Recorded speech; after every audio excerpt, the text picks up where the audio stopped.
Здравейте, аз съм Ясен Янев и съм здравен консултант. От 10 години и малко повече се занимавам с това, като първоначално реших свои собствени здравословни проблеми. Преминах през много научни курсове и моята цел е да помагам на хората и то безплатно. Аз съм квалифициран специалист по суплементология. Това е една нова наука. Нова е като изучаване, но в същото време се е доказала вече от 25 години със своите полезни за здравето начини. И в този канал ще говорим най-вече за здраве, а не за болести. Понеже 80% от болестите се лекуват с лечения. Хората по принцип много обичат да се лекуват. Модерно е да се лекуват. Когато се срещнат на кафе някъде, седнат, разговарят, винаги се стига до болести. Никой не говори за здраве, а се говори за болести. Това е на 80%. Аз съм се заслушвал много пъти така. Хората, като си говорят, започват да си препоръчват и лекарства, начини на лечение. Някои добавят и бабешки рецепти, но в същото време липсва един алгоритъм, който искам да ви представя. Аз съм създателя на сайта Здравна култура, на канала Здравна култура. Създал съм ги отдавна, доста информация съм вкарал там. Имах и други сайтове, но поради различни причини спряха да работят. И така, тук ще говорим за здраве. Възможно ли е човек да върне здравето си, ако е болен? Ако сте придобил някакво заболяване, здобил се с някаква диагноза, може ли да върне здравето си? За това ще говорим. Това е една система, алгоритъм на здравето. Човек буквално за 5-6 месеца може да възстанови своя здравен капацитет, независимо, нали, от какво страда, но все пак има заболявания, които малко по-трудно може да им се въздейства. И всичко това трябва да става с безопасни за хората средства. В смисъл такъв, че за всичко това са нужни 4 неща.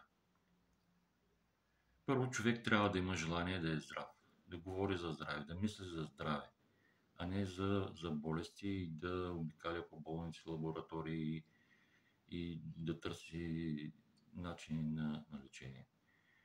Тези 4 неща са, както казах, първо желание, второ знание, трето приложение. А какво ще прилагаме? Нещо трябва да се прилага. Например, ако решите да се научите да карате кола, на първо място ще ви трябва желание. Нали? Човек без желание не може да тръгне да получава знания. И така, човек отива на курс, изкарва си го.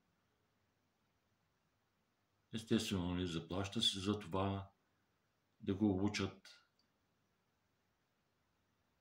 И после трябва да приложи наученото. Трябва да се качи в колата и да шофира. Само че, нали, трябва да се шофира нещо. Какво трябва да се шофира? Кола. Нали? трябва да си закупим и кола, за да шофираме. Това са четирите неща. Желание, знание, приложение върху какво? Върху колата. Ние ще работим по последния начин. Имаме ли желание да бъдем здрави? Имаме. Трябва да получим някакви знания. Тези знания са този алгоритъм, който е съставен от световни експерти.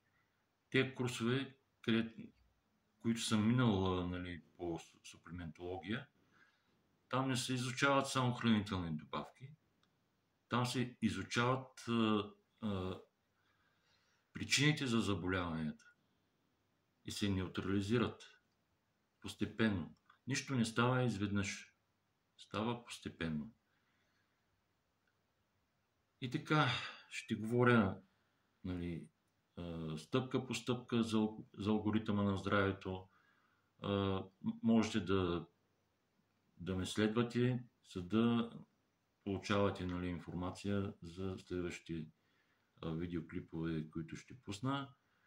Там ще има и доста информация, като графики,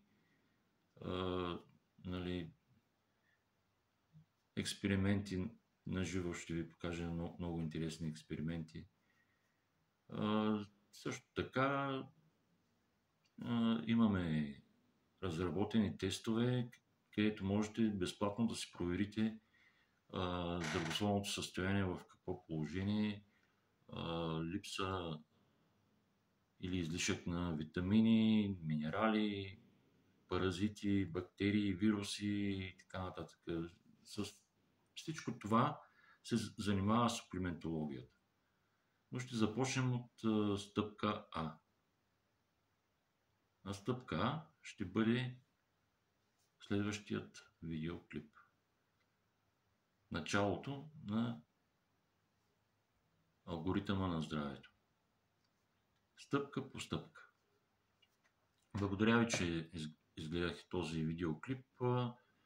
Надявам се, че ви беше интересно, въпреки че говорим за болести за здраве, но това са много важни неща, тъй като здравето е на първо място.